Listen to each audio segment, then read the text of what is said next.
የቀይ ካርድ ውሳኔ በተጽዕኖ ፈጣሪዎችና በፖለቲከኞች ጫናም ሊለወጥም አይገባም የሚሉትም ፊፋን ከ1998 እስከ 2015 የአውሮፓ አቆጣጠር የመሩትም 8ኛው የፊፋው ፕሬዝዳንት ስዊዘርላንዳዊው የ90 ዓመቱ ጆሴፍ ስቴፕ ብላተር ኤክስ በተሰኘው ማህበራዊ ትስስር ገጻቸው ቀይ ካርዶችም የሚለወጡበትም በህግ ውሳኔ እንጂ በፖለቲካዊ ስልክ ጥሪ አይደለም። የአሜሪካው ፕሬዝዳንት በፊፋ ፕሬዝዳንት ጉዳይ ጣልቃ ከገቡም አንድ ተጫዋችን በኖካውት ውድድር ላይ ቀይ ካርድ ከተነሳለትም ጥያቄው በቀላሉ ቸል አይባልም። ፊፋም ሆይ ወዴት እየሄድክ ነው ሲሉ ብላተር ተቃውሞ አዘል ጥያቄም አቅርበዋል። ትንሹ አፍሪካዊት ሀገር ኬፕ ቨርድ በታሪኳ ለመጀመሪያ ጊዜ በዓለም እግር ኳስ ውድድር ላይ በመሳተፍ በእግር ኳስ አፍቃሪዎች ታሪክም የማይረሳም በተባለ መልኩም የወቅቱ የዓለማችን ቁጥር 1 ሻምፒዮና የሆነውን የሊዮኔል ሜሲን አርጀንቲና ቡድንን አስጨንቀው በመጫወትም አርጀንቲናን ባለቀም ሰዓትም ከውርደትም አፋፍም በዳኑበትም ይሁን እንጂ በጨዋታው ላይ አይን ያወጣ መድሎም ተፈጽሟል ያለው የግብጽ እግር ኳስ ፌዴሬሽን ዛሬ ለፊፋ በላከው የተቃውሞ ደብዳቤም የግብጹ ሙስጠፋ ዚኮ በ62ኛው ደቂቃ ላይ በአስገራሚ ሁኔታም ያገባት ድንቅ ጎልን ከማጽደቅ ወደ ማጣሪያው ስፍራም ወይም ቪዲዮ አሲስታንት ሪፈሪ ቪአር የሄዱት ፈረንሳዊ የመሃል ዳኛ ፍራንሲስ ሌቴክስ የዚኮን ግብም በመሻር በተቃራኒው የግብጽ ተጫዋችም ቀደም ሲል ከ100 ሜትር ርቀት ላይ ስተሰርቷል ላሉትም ጥፋት ለአርጀንቲና ቡድን የቅጣት ምት መፍቀዳቸው ከዚያም በመቀጠል የግብፁ አጥቂ ሞ ሳላህ አርጀንቲና የግብ ጠባቂ ክልል ውስጥ ተጠልፎ ወድቆም ሳለም ለግብጽ ቡድን ቅጣት መነፈጉም ከፍተኛ ግልጽነትና ገለልተኛነት ይታይበታል በተባለው የዓለም እግር ኳስ ውድድር ላይ በተገላቢጦሹም አሳዛኝ ሁኔታ እየታየ ነው በማለት የግብጽ እግር ኳስ ፌዴሬሽን ተቃውሞውን በግላጭም ገልጿል። በፈረንሳዩ ዳኛ የማስጠንቀቂያ ወይም ቢጫ ካርድ የተሰጠው የግብፁ የቀድሞ ብሔራዊ ቡድን ተጫዋችም የአሁኑ አሰልጣኝ ሆሳም ሐሰን በበኩሉም ገና ከጅማሬው ፖለቲካዊ ጫና የበረታበትም እንደ ቀድሞ 32 አገራት መሆኑ ቀርቶ 48 አገራት ለመጀመሪያ ጊዜ የተሳተፉበት የዘንድሮ የዓለም እግር ኳስ አስገራሚና አሳዛኝ ክስተቶችን እያስተናገደ ወደ ሩብ ፍጻሜው ተሸጋግሯል። የፕሮግራሙ ዋና አዘጋጅ የሆነው የዓለም እግር ኳስ ፌዴሬሽን ፊፋም በፈረንሳይኛው ቋንቋ ፌዴራሲዮን ኢንተርናሲዮናል ዴ ፉትቦል አሶሲዬሽን ወይም ፊፋም ጨዋታውን ይዳኙልኛል በማለትም ከመረጣቸው 52 ዳኞች መካከል አንዱ የነበረው ሶማሊያዊ ወጣቱ ኢንተርናሽናል ዳኛ ኦማር አርቲያን የአሜሪካን የኢሚግሬሽን እና የድንበር ጥበቃ ባለስልጣናትን ከአሸባሪነት ጋር ተጠረጥረሃል በሚል ውንጀላም ከሚያሚው ዓለም አቀፍ አውሮፕላን ጣቢያ ላይ ለ11 ሰዓታት እገታም ከተደረገበት በኋላ ቪዛው ተሰርዞ በመጣበት አውሮፕላን ወደ ቱርክ ኢስታንቡል እንዲጠረዝ መደረጉም በርካታ የእግር ኳስ አፍቃሪዎችም ከስታዲየም ተገኝተው ለሚወዱት ቡድናቸው ድጋፍ ለመስጠት ቢወጥኑም ከኢሚግሬሽን ጋር በተያዘ እነርሱም ከመታደም ታግደዋል። ጉዳዩም ከፍተኛ የመነጋገሪያ ርዕስም ፈጥሮም ሰንብቷል። የዘንድሮ የዓለም እግር ኳስም ጣምራ አስተናጋጅ የሆኑት አሜሪካ፣ ሜክሲኮና ካናዳ በተለይ ሜክሲኮና አሜሪካ 12ኛ ተጫዋች በሆነው ደጋፊያቸው ፊት ሜክሲኮም የእግር ኳስ መስራች ለሆነችው በ10 ተጫዋቾች ለተጫወተችው እንግሊዝም 3-2 በሆነም ልብ ሰባሪ ውጤት በመሸነፍም ሩጫዋንም አቋርጣለች። 80824 ታዳሚዎች በሚያስተናግደው በአዚቴካም ስታዲየም ከአስተናጋጅ ሜክሲኮ ብሔራዊ ቡድን ጋር በመፋለም ታሪካዊ ድል የተቀዳጀው የእንግሊዝ ብሔራዊ ቡድን ዋና አሰልጣኝ ቶማስም ቴቼል ይህ ፍልሚያም የ16 ዙር ግጥሚያም ሳይሆን የፋይናል ጨዋታ ነበረም የሚመስለው። ምክንያቱም ከ80 ሺህ በላይ ደጋፊዎች በተገኙበትም ከመሬት ከፍታው ከፍ ባለ ወይም አልቲቱድ እና በሚያፍነው አየር ውስጥም ሆነን ማሸነፋችን ይህ የእንግሊዝ ብሔራዊ ቡድን ልዩ ክህሎት እንዳለው ያመላክታል በማለትም ለተጫዋቾቹ ያለውን አድናቆትን ገልጿል። በእንግሊዝ ብሔራዊ ቡድን 2-0 እየተመራ የነበረው የሜክሲኮ አቻው ደጋፊ ሽንፈትን አንቀበልም በሚል እሳቤም ሴሴ ፖዴሳ አዎ ትችላላችሁ የስ ዩ ካን በሚል ለብሔራዊ ቡድኑ ደጋፉን በጩኸትም በማሰማት ብርቱ ማበረታቻ በመስጠትም ጨዋታው 3-2 በሆነ ውጤትም ተጠናቋል። በዓለም እግር ኳስም ውድድር ታሪክ በአዚቴካም ስታዲየም አንዴም ተሸንፎ የማያውቀው የሜክሲኮ ብሔራዊ ቡድን ለመጀመሪያ ጊዜ በእንግሊዝ ብሔራዊ ቡድን በ90 የዓለም እግር ኳስም ውድድር ታሪክም በአገሩ ሜዳ ለሶስተኛ ጊዜ በመሸነፉ የበርካታ ሜክሲኮውያን ደጋፊዎችን ልብን በእጅጉም ሰብሯል።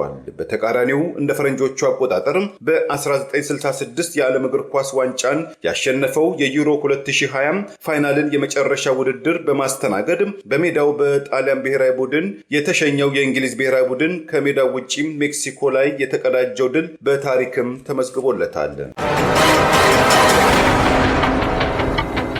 ከሶስቱ አስተናጋጅ አገራት መካከል አንዱ የሆነው የአሜሪካ ብሔራዊ ቡድን ከቦስኒያ ሄርዜጎቪና አቻው ጋር ባለፈው ሮብም ሲጫወቱም 2-0 ባሸነፉበት መድረክ የአሜሪካው የግብ አዳኝ የ25 ዓመቱ ፍሎሪያን ቦሊንገን በቦስኒያው ተከላካይ ተጫዋችም ታሪክም ማሆቭዚክ ላይ በሰራው ስህተትም ወዲያውኑ ቀይ ካርድ በማየት ከትናንት በስቲያም የአሜሪካና የቤልጅየም ብሔራዊ ቡድኖች ውድድር ላይ እንደማይሳለፍም የተነገረው ቢሆንም በፊፋም ታሪክም እንግዳ በተባለ ሁኔታ የአሜሪካው ፕሬዚዳንት ዶናልድ ትራምፕ ለፊፋው ፕሬዚዳንት ጂያኒ ኢንፋንቲኖ ስልክ በመደወል ብዙዎችም እምነትም ጫና በመፍጠር ፊፋ በታሪኩም ከ1962 የአውሮፓ አቆጣጠር በአንድ ቀይ ካርድ ማየት ምክንያት በአንድ ጨዋታ መታገድ የነበረው የአሜሪካው ብሔራዊ ቡድን ተጫዋች ፍሎሪያን በፊፋም ታሪክ ማዕቀቡ ተነስቶለት የመጀመሪያው ተጫዋች ለመሆንም በቅቷል።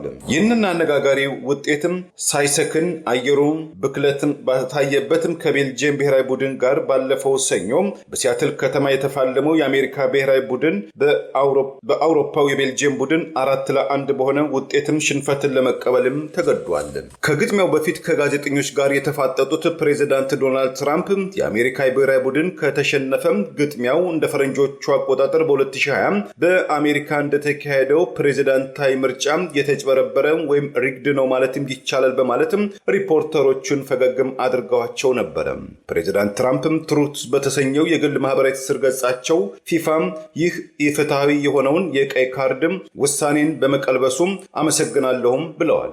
የቀድሞው የአርጀንቲናው የ2022 የእግር ኳስ ውድድር ተጫዋቹ የአሜሪካው ብሔራዊ ቡድን አሰልጣኝ ማሪሲዮ ፖኬቲኖ ከቦስኒያ ጋር በነበረው ጨዋታ ተገቢ ባልሆነ ውሳኔ ለ30 ደቂቃ በ10 ተጫዋቾች እንድንጫወት ተገደን ነበር። ፕሬዚዳንት ዶናልድ ትራምፕ ለፊፋው ፕሬዚዳንት ቅሬታቸውን ለመግለጽ በመደወላቸው አልደነቅም፣ ፊፋም ሐሳቡን በመቀየሩ በእጅጉ አመሰግናለሁ። እግር ኳስም ለኛ ለአርጀንቲናውያን ወይም ለአውሮፓውያን ከሃይማኖትም በላይ ነው። አሜሪካም ቀጣዩን ውድድር ካሸነፈች እግር ኳስ የቱን ያህል ምትሃተኛም እንደሆነ እንደኛ እንደ አርጀንቲናውን የቱን አሜሪካውያንን እንደሚያስደስታቸው በእግር ኳስ ውስጥ ያለውን ኃይልም ታያላችሁም ብሎም ነበረ። በአሜሪካ ብሔራዊ እግር ኳስ ታሪክ ውስጥ እንደ ፈረንጆቹ አቆጣጠር በ1930 4 ግቦችን ካስቆጠረው ቤርቲን ቤንቶሮስ ቀጥሎ 3 ግቦችን በማስቆጠር ከ2010 ሎንደን በርንቫን አቻ የሆነው ቦልጋን ቀይ ካርድም ተሰርዞም ከቤልጅየም ቡድን ጋር ሰኞ ዕለት እንዲጫወት መደረጉ ያልተዋጠላቸው የእንግሊዝ ብሔራዊ ቡድን አሰልጣኝ ቶማስ ቱኬል እንዲህ ከሆነም ቢጫ ካርድ ያላግባብ የተሰጣቸው የእንግሊዝ ዴክላን ራይስ እና የፈረንሳዩ ማይክል ኦሊሴን ካርዳቸው ሊሰረዝላቸው ይገባል በማለትም በአግራሞትም ጠይቀው ነበረ።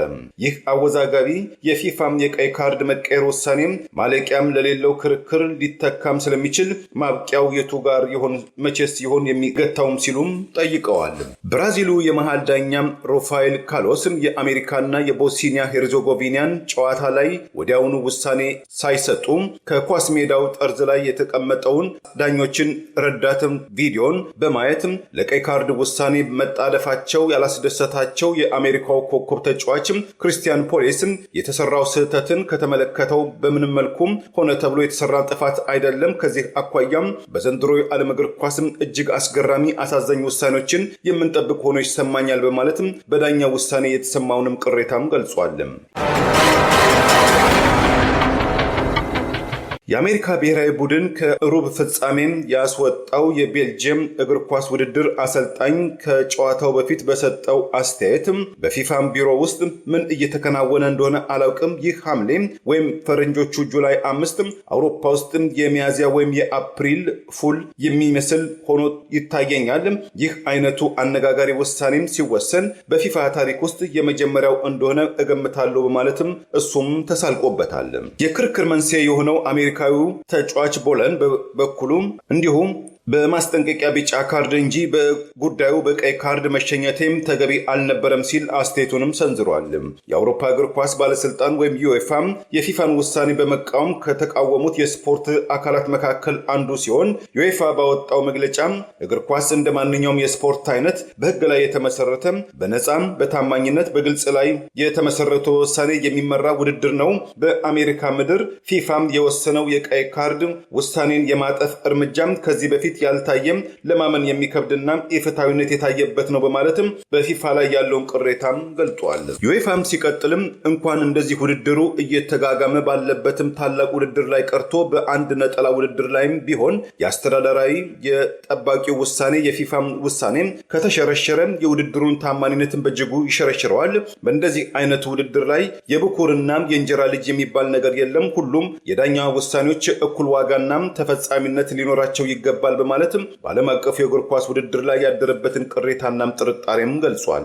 ከአሜሪካው ፕሬዚዳንት ዶናልድ ትራምፕ የቀጥታ ስልክ ጥሪ መቀበላቸውን ያልካዱትም የፊፋው ፕሬዚዳንት ጂያኒም የፊፋም የዳኞችም ኮሚቴም ገለልተኛው በራሱ መንገድ የሚሰራ በተቋሙ የዲሲፕሊን 27ኛው አንቀጽ መሰረትም የሚመራ እንደሆነ በመግለጽ ከቀይ ካርድ ውሳኔ ጋር በተያያዘ የእርሳቸው ጣልቃ ገብነት እንደሌለም የፊፋው ዲሲፕሊን ኮሚቴም ገለልተኛነቱን ሁልጊዜ ሊከበር እንደሚገባም እርሳቸውም የውሳኔውን አካል ሳይሆኑም ውሳኔው ከወጣ በኋላ ሪፖርቱን መመልከታቸውና የፊፋን ውሳኔን እንደሚያከብሩም ገልጸዋል። የእግር ኳስነት ትችቶች ሁሉ መናኸሪያ የሆነው ፊፋም ከዚህ ቀደም የፖርቹጋሉ እውቅም የግብ አዳኙ ክርስቲያኖ ሮናልዶ በአየርላንድ ተጫዋች ላይ በዓለም እግር ኳስ ማጣሪያ ውድድር በክርኑ በመምታትም ስህተት በመስራት በቀይ ካርድ ከተባረረና 3 ውድድሮችን እንዳይሳተፍ ተወስኖ በኋላም የአንድ ጨዋታ ውድድር ተግባራዊ ሆኖ ሁለቱ በአንድ ዓመት የይደር ተወስኖለትም የክርስቲያን ቡድን ከአርሜኒያ ቡድን ጋር ባካሄደው ውድድር 9-1 በመረምረም እግር ኳስ ውድድር ሻንጣውን እንዲያዘጋጅም መደረጉም ፊፋ በምሳሌነትም አቅርቧል። ለዘንድሮ የሰሜን አሜሪካ እግር ኳስ ውድድር የክርስቲያን ሮናልዶ ቡድን ሻንጣውን እንዲሸክፍም መደረጉን ፊፋ በምሳሌነትም አቅርቧል። የሚያስገርመው ሁኔታ በ1962 የአውሮፓ አቆጣጠር ቺሊ ባስተናገደችው የዓለም እግር ኳስ ውድድር ወቅት የብራዚሉ ብሔራዊ ቡድንና አስተናጋጅም ቺሊ ለግማሽ ፍጻሜ የተጫወቱበት 4-2 በሆነ ውጤት በተጠናቀቀው ውድድር ላይ ቀይ ካርድ ያየው የብራዚሉ እውቅም የክንፍ ተጫዋች ጋሪንቻ በስተኋላም የቀይ ካርድ ውሳኔው በፊፋም የሥነ ምግባር ኮሚቴ በማስጠንቀቂያም ተቀይሮለት ብራዚል ለፍጻሜ ውድድር ከቀድሞም ቼክ ሪፐብሊክ ቡድን ጋር ባደረገው ፍልሚያም 3-1 በሆነ ውጤት በማሸነፍ በተከታይ ለሁለተኛ የዓለም ዋንጫ ያሸነፈበትም ታሪካዊ ክስተትም ዛሬ ድረስ በነበረም ይወሳል። ከዚህ የቀይ ካርድ ውሳኔ ጋር በተያያዘ በቀይ ካርድ በቅርቡም ከሜዳ ከተባረሩ ተጫዋቾች መካከል በምድብ ቢ የነበረው የኳታር ብሔራዊ ቡድን ተጫዋችም አሲም ማንዴቦ በአስተናጋጇ ካናዳ ብሔራዊ ቡድን ሚድፊልደር ኢስማኤል ካኒ ላይ የፈጸመው ከባድ ጥፋትን ተከትሎም የኳታሩ ተጫዋች 5 ጨዋታዎች ላይ እንዳይሳተፍ መደረጉ፣ ቀደም ሲልም ለ3 ጨዋታዎች እገዳ የተዳረጉት የብሩንዲና የአርሜኒያ ተጫዋቾች ጉዳይ እንዲሁ የቅጣት ማቅለያም ሳይደረግላቸው ጫና ፈጣሪዎችም የሆኑትን ክርስቲያን ሮናልዶ የአሜሪካው ፕሬዚዳንት ዶናልድ ትራምፕ የስልክ ጥሪያቸው የሚበረታታበትም የፊፋም የቱን ያህል ገለልተኛና የቱን ያህል ከጥያቄ የጸዳ ነው የሚሉም ጥያቄዎችም ተነስቶበታል። የቀይ ካርድ ውሳኔ በተጽዕኖ ፈጣሪዎችና በፖለቲከኞች ጫናም ሊለወጥም አይገባም የሚሉትም ፊፋን ከ1998 እስከ 2015 የአውሮፓ አቆጣጠር የመሩትም 8ኛው የፊፋው ፕሬዚዳንት ስዊዘርላንዳዊው የ90 ዓመቱ ጆሴፍ ስቴፕ ብላተር ኤክስ በተሰኘው ማህበራዊ ትስስር ገጻቸው ቀይ ካርዶችም የሚለወጡበትም በህግ ውሳኔ እንጂ በፖለቲካ ምስልክም ጥሪ አይደለም። የአሜሪካው ፕሬዚዳንት በፊፋ ፕሬዚዳንት ጉዳይ ጣልቃ ከገቡም አንድ ተጫዋችን በኖካውት ውድድር ላይ ቀይ ካርድ ከተነሳለት ጥያቄው በቀላሉ ቸል አይባልም። ፊፋም ሆይ ወዴት እየሄድክ ነው ሲሉ ብላተር ተቃውሞ አዘል ጥያቄም አቅርበዋል። ትንሹ አፍሪካዊት ሀገር ኬፕ ቨርድ በታሪኳ ለመጀመሪያ ጊዜ በዓለም እግር ኳስ ውድድር ላይ በመሳተፍ በእግር ኳስ አፍቃሪዎች ታሪክም የማይረሳም በተባለ መልኩም የወቅቱ የዓለማችን ቁጥር አንድም ሻምፒዮና የሆነውን የሊዮኔል ሜሲን አርጀንቲና ቡድንን አስጨንቀው በመጫወትም አርጀንቲናን ባለቀም ሰዓትም ከውርደትም አፋፍም በዳኑበትም የኬፕ ቨርዱ ተከላካይ ዲያኖ በርጌስ በራሱ ግብ ላይ ያስቆጠራትም ተደምራም 3-2 በተጠናቀቀው የዘንድሮ የዓለም እግር ኳስ ውድድር ላይ በተካሄደው በሚያሚ ፍሎሪዳ የታደመው በቅርቡ ወደ ኢትዮጵያም ተጉዞ የነበረው የ21 ዓመቱ አሜሪካዊ የዩቲዩበር አይሾው ስፒድ የኬፕ ቨርድ ብሔራዊ ቡድን ለብሶን በመልበስም በእነሜሲ ቡድን ደጋፊዎች ላይ ጋር ተገቢ ያልሆነም የተባለም ዘር ተኮር አስተያየትም ተሰንዝሮበታል መባሉን ፊፋም እንደሚመረምረውም ገልጿል። በዩቲዩበር ከ56 ሚሊዮን በቲክቶክ ከ53 ሚሊዮን በላይ ተከታዮች ያሉትም ትክክለኛ ስሙ ዳረን ዌትሰን ጁኒየር የፖርቹጋሉ የግብ አዳኝ ክርስቲያን ሮናልዶ ቀንደኛ ደጋፊ ሲሆን ለሊዮ ሜሲም ያለውም ጥላቻውን በተለያዩ ምክንያቶች መግለጹም ይነገራል። በሚያሚ ፍሎሪዳ የተፈጠረውን ዘር ተኮር ግጭትን ከራሱ ከአይሾ ስፒድም ዩቲዩብ ቻናል ላይ ተመልክቻለሁ፣ ጉዳዩንም ወዲያውኑ እያጤንኩኝ ነው ያለው ፊፋም ዘረኝነትም ጥላቻና ማግለል በየትኛው መልኩም አጥብቀን እናወግዛለን። እንደዚህ አይነቶቹ ድርጊቶችም በእግር ኳስ ቦታ በዓለም እግር ኳስ ውድድሮች ላይ በየትኛው ማህበረሰብ ዘንድ ቦታ የላቸውም። እግር ኳስ ማለት የባህል የመልክዓ ምድር ልዩነትን የሚያጣምር የአንድነት የመከባበር መድረክ ነው። ይህንን የሚያንቋሽሽም ከኛ ጨዋታ ስፍራ ቦታ የለውም ሲል ፊፋ በትላንትናው ዕለት ባወጣው መግለጫም የተቃውሞ መግለጫውን አሰምቷል። የፊፋም ቀይ ካርድን ማስቀየር የቻሉ በተባለበት የአሜሪካው ፕሬዚዳንት ጉያ ስር የሆነው ጥቁር አሜሪካዊ አይሾ ስፒድ ላይ ተፈጽሞበታል የተባለው ዘር ተኮር ሁኔታን በተመለከተም የዲሲፕሊን እርምጃም ፊፋ እንደሚወስድም እስካሁን ድረስም አልታወቀም። ፕሬዚዳንት ትራምፕም በጉዳዩ ዙሪያም የሰጡትም አስተያየትም የለም። በዘንድሮ የአፍሪካ እግር ኳስ ውድድር አስተናጋጅ ሞሮኮን 1-0 በሆነ አሸንፎ በኋላም በአፍሪካ እግር ኳስ ፌዴሬሽን ካፍም በጨዋታው ላይ ግድፈት ሰርታችኋል ተብሎ ውሳኔው ተቀይሮ ዋንጫውን ለሞሮኮ አሳልፎ እንዲሰጥ የተበየነበትም የሴኔጋል ብሔራዊ ቡድን ባለፈው ሮብም ከቤልጅየም አቻው ጋር በሲያትል ከተማ ሲጫወትም እስከ 86ኛው ደቂቃ ድረስም 2-0 ቤልጅየምን ሲመራ የነበረው የቴሬንጋ አንበሶቹ ሴኔጋሎች በአስገራሚ ሁኔታ 2-2 በሆነ ውጤትም ወደ መጨረሻው ምዕራፍ በተቃረቡበት ወቅት የሁንድራሱ የመሃል ዳኛም ሳኢድ ሞርቴኔዝ የሴኔጋሉ ላሜን ካሜራም በቤልጅየም አምበል ዮሪ ታዲካን ላይ ጥፋት ሰርቷል የሚል የቪዲዮ ክለሳ ውሳኔ ማድረጋቸው ተከትሎ ቤልጅየሞች ባገኙት የጎል እድል በአጠቃላይ 3 ለሆነ ውጤትም ወደ 16ቱ ተፋላሚ ቡድኖችም እንዲያልፉ መደረጉም ሴኔጋል በጠራራ ፀሐይ ዝርፊያ ተደርጎባታል ለሚል ብርቱ የማህበራዊ ሚዲያም ተቃውሞ ሰሞኑን ሰንብቷል። ሳኒኮ የተባለው የስፖርት ተንታኝ በማህበራዊ ትስስር ገጹ ይህ ጨዋታ በጠራራ ፀሐይ በመሰረቁ ቤልጅየሞች እንዲያሸንፉ በመደረጉ ሴኔጋሎች የኳስ ሜዳውን ለቀው ወደ ቤታቸው በመሄድ ተቃውሟቸውን ሊገልጹ ይገባል በማለትም በፍጹም ቅጣት ምቱ የተሰማውን ቁጣም ገልጿል።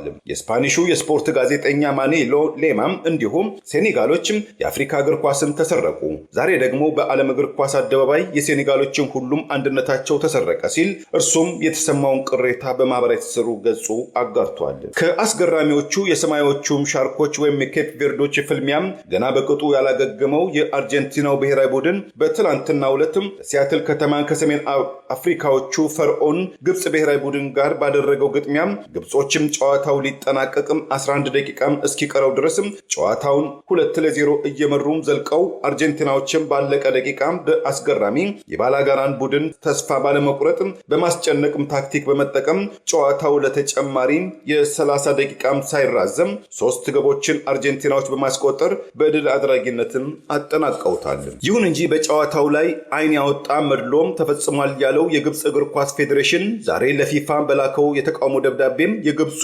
ሙስጠፋም ዚኮ በ62ኛው ደቂቃ ላይ በአስገራሚ ሁኔታ ያገባት ድንቅ ጎልን ከማጽደቅ ወደ ማጣሪያው ስፍራም ወይም ቪዲዮ አሲስታንት ሪፈሪ ቪአር የሄዱት ፈረንሳዩ የመሃል ዳኛ ፍራንሲስ ሌቴክስ የዚኮን ግብ በመሻር በተቃራኒው የግብፅ ተጫዋችም ቀደም ሲል ከ100 ሜትር ርቀት ላይ ስህተት ሰርቷል ላሉትም ጥፋት ለአርጀንቲና ቡድን የቅጣት ምት መፍቀዳቸው ከዚያም በመቀጠል የግብፁ አጥቂ ሞ ሳላህ አርጀንቲና የግብ ጠባቂ ክልል ውስጥ ተጠልፎ ወድቆም ሳለም ለግብፅ ቡድን ቅጣት መነፈጉም ከፍተኛ ግልጽነትና ገለልተኛነት ይታይበታል በተባለው የዓለም እግር ኳስ ውድድር ላይ በተገላቢጦሹም አሳዛኝ ሁኔታ እየታየ ነው በማለት የግብፅ እግር ኳስ ፌዴሬሽን ተቃውሞውን በግላጭም ገልጿል። በፈረንሳዩ ዳኛ የማስጠንቀቂያ ወይም ቢጫ ካርድ የተሰጠው የግብፁ የቀድሞ ብሔራዊ ቡድን ተጫዋችም የአሁኑ አሰልጣኝ ሆሳም ሐሰን በበኩሉም በዚህ ውድድር በሜዳ ውስጥም ሆነም ከሜዳ ውጭም ጥያቄ የሚያስነሱ በርካታ ጉዳዮችም ተከስተዋል። ምናልባትም የወቅቱ የዓለም ሻምፒዮናዎቹም አርጀንቲናዎችም በውድድሩ እንዲቆዩ በተለይ ሊዮኔል ሜሲ እየተጫወተም እንዲቀጥል የተፈለገም ይመስላል የሚል ፍጹም ቅጣት ምትም በግብ ጠባቂያችን ከሜሲ የተሰነዘረበትን አክሽፈናል። አንድ የቡድን አባላ በቀይ ካርድም ተባሯል። የአርጀንቲና ቡድን በአስደናቂ ሁኔታ እንዲያሸንፍ ተደርጓል ያለው አሰልጣኝ ኦሳም ተጫዋችና አሰልጣኞች ዘረኛ ድርጊትም ሲፈጸም የሚያሳዩትን ሁለት እጆቻቸውን ወደ ሰማይ የሚያጣምሩበትን የኤክስም ተቃውሞ ምልክትንም አሳይቷል። በእንግሊዝ ፕሪሚየር ሊግም የሁል ጊዜ ቁጥር 1 ግብ አስቆጣሪ የሆነው የቀድሞው የእንግሊዙ ብሔራዊ ቡድን አምበል አለን ሺረር እንዲሁ የፈረንሳይ ዳኛም ጸረ ግብፅ ብሔራዊ ቡድን ውሳኔ ከተቃወሙት አንጋፋ እግር ኳስ ሰዎች አንዱ ሲሆን አለን ሺረር ለአንዱ ስህተት ለሌላው ትክክል የሚባል ነገር የለም። አንዱ አርጀንቲናዎችን ሲፈልጉም ዳኛው ደግሞ ቪዲዮን ይከልሳሉ። ግብጾች ግን ሲጠይቁም ጆሮ ዳባ ልበስ ይባላሉ። ይህ ኢፍትሐዊነት ነው በማለትም ተቃውሞውን ገልጿል። የቀድሞው የእንግሊዙ ሊቨርፑል ተከላካይ ተጫዋችም ጄሚ ካሪገርን በበኩሉም ዘመን አመጣሹ የዳኞች ረዳት ቪዲዮ ባር አስፈላጊነትና አስተማማኝነትን በተመለከተ ይህ ጨዋታ በእንግሊዝ ፕሪሚየር ሊግ በስፔን ላ ሊጋ ወይም በጣሊያኑ ሴሪያ ኤ የተካሄደ ቢሆን ኖሮ የቪዲዮ ክለሳም ተደረገም አልተደረገም የግብፁ ዚኮ ያስቆጠራት ግብ ንጹህ ግብ ነበረች፣ አለቀም ደቀቀ በማለትም ፊፋን የቱን ያህል ለብርቱ ትችት መጋለጡን ጄሚም ገልጾታል። የቀድሞው የእንግሊዝና የአርሴናል ክለብ የግብ አዳኙ የአይቲቪ ስፖርት ኮሜንታተሩ አያን ራይትም በበኩሉም አርጀንቲና ቡድን በሞ ሳላህ ላይ የፈጸመውን ስህተትም ከግንዛቤ ውስጥ በማስገባት የአርጀንቲና አሸናፊ የምታደርገው ግብ መፈቀድ አልነበረባትም። የግብፁ ዚኮም ግብ በቪአር አማካኝነት ከተሰረዘ የአርጀንቲናም ግብ መሰረዝ ነበረበትም። አንዱ ሳጥን ወርቅም አንዱ ሳጥን ዱቄት የሚባል ፍርድ የለም በማለትም በዳኝነት ላይ ያደረበትን ቅሬታም ገልጿል። በግፊትም ይሁን በችሎታም ወደ ሩብ ፍጻሜ የተቃረበው የአርጀንቲና ብሔራዊ ቡድን የበላይ ጠባቂ የሆነው የአገሪቱ እግር ኳስ ፌዴሬሽን በአሁኑ ወቅት በ300 ሚሊዮን የአሜሪካን ዶላር የገንዘብ ማዘዋወር ወይም መኒ ላውንደሪንግ ተጠርጥሮ በአሜሪካው የፌዴራል ምርመራ ቢሮ እየተካሄደበት መሆኑን የአርጀንቲናው ላ ኒኮላን ጋዜጣም ዛሬ ያስነበበ ሲሆን እንደ ጋዜጣው ዘገባም ካለፈው ዓመት ጀምሮ ጉዳዩን በቅርበትም ሲከታተለው የነበረው ኤፍቢአይ በላይ የተጠቀሰው ገንዘብ በህገወጥ ገንዘብ ማስተላለፍም መኒ ላውንደሪንግ ማጭበርበር ውስጥም ስለማለፉ ያለማለፉም በአሜሪካ ህግ ጋር በማመሳከር የፍትህ ቢሮ የፌዴራል ቢሮና የተለያዩ የአሜሪካ ባንኮችም እየመረመሩ ናቸው ብሏል። ለብሔራዊ ቡድኑ ወሳኝ የሆነችውን ግብም ተሽሮበትም በኋላም በአስገራሚ ሁኔታም ድንቅም ግብ ያስቆጠረው የግብፁ ዚኮም አርጀንቲናን ለማሸነፍ 2-0 ብቻም በቂ አልነበረም። በመጀመሪያ ግጥሚያም ጥሩ ጨዋታም አሳይተናል። የዳኛው አድሎነትን በግልጽም ታይቷል። ይህ ውድድር ቀድሞው የተወጠነ ወይም ፈረንጆቹ ፊክስድ ለሚሉትም መዳረጉ አያጠራጥርም። ለእኛም እግዚአብሔር በቂያችን ነው በማለትም በዳኛው ላይ ያደረበትን ቅሬታም ገልጿል።